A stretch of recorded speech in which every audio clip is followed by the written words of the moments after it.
صلوا على النبي يا حبايبي، عاملين ايه؟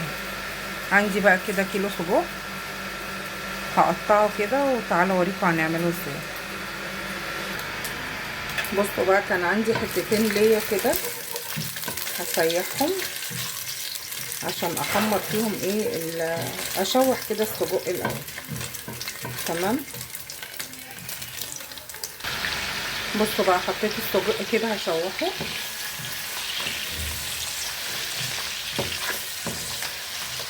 انا هحطه على مرتين عشان انا عايزه اشوحه كويس قبل ما اعمل له البصل وكده. بصوا بقى كده خلاص شوح.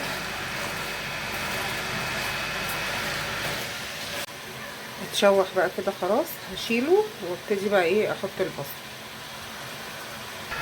بصوا بقى، حطيت البصل وحطيت عليه شويه ملح. ماشي.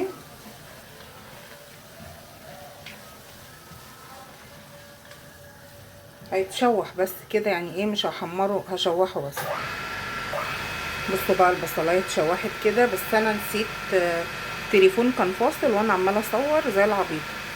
المهم انا حطيت شويه صويا صوص وشويه فلفل صغيرين، بس لان هو السجق اصلا بيبقى فيه توابل يعني وكده.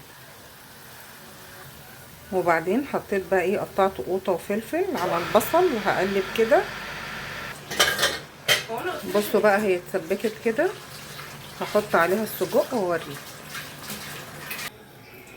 بصوا بقى، انا حطيته في صينيه كده عشان هدخله تحت الشوايه. هو استوى بس ياخد كده وش تحت الشوايه. بصوا بقى، صينيه السجق دخلتها كده الفرن تاخد وش حاجه كده في القلب يعني. تعالوا اتفضلوا معانا يا حبايبي.